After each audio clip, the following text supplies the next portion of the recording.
I think I want to caveat what I'm about to say with just because we can doesn't mean we should. And so just because we can apply AI to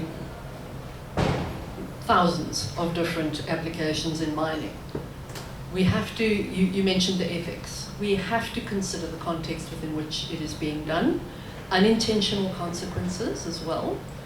So if I look at the big trajectories, I mean, I'm sure you've all heard of the dark mines, the rise of the dark mines. It's not Darth Vader, but it's about full autonomy and real-time information management systems, AI, that sort of thing is going to potentially, I mean, there are already mines that are operated fully remotely with sort of one person on the ground from 350 kilometers away.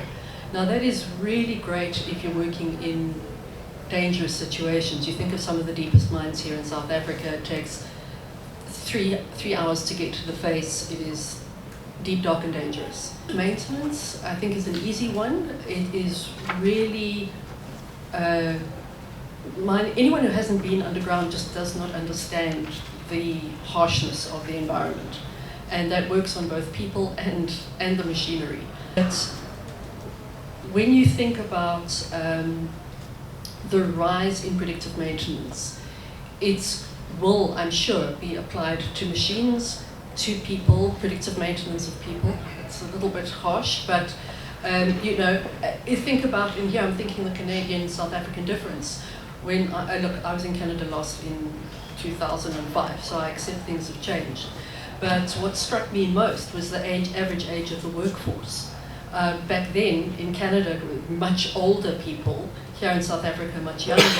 Now, predictive maintenance on our skeletal systems, you know, it's a reality in terms of health monitoring. With AI and the application of real-time information, I think we will see a much better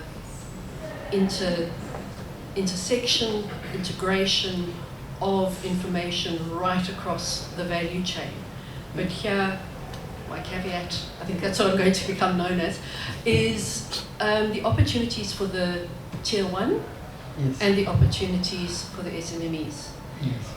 We could end up with exacerbating the digital divide, both globally and within within any one country. There's really two pathways that I've noticed, and one is what the European Union has done. They identified this as a potential risk to global stability and security, and the EU AI framework is a useful framework to say these things we need to just have some sort of control to understand where it might go. Whereas in the United States, on the other hand, it's kind of become a little bit of a Wild West. I think with the one big beautiful bill, within that bill, it basically carves out that there should not be any formal regulation on the AI industry in the United States. Exactly. So on one hand, you have total free market, and on the other hand, you have a little bit of regulatory control. The question that you had for Judy earlier as well, like what does the future of artificial intelligence look like? There's this really, really interesting report. It's very dense, but I highly recommend it. It's AI 2027. It came out, I think, in 2024, around about there. And I am pretty confident that many people in this room have outsourced some of their decision-making capacity to ChatGPT. It might be something very small, like where should I go for dinner today? How do I make this recipe? Or can I write a really good birthday card for my fiance? Right? These things, you start outsourcing the small things. But what happens, and it happens very quickly, you go, okay, how can we, from a safety perspective, a risk perspective, create a chatbot, create some sort of model, and start outsourcing some of that decision-making capacity to that point.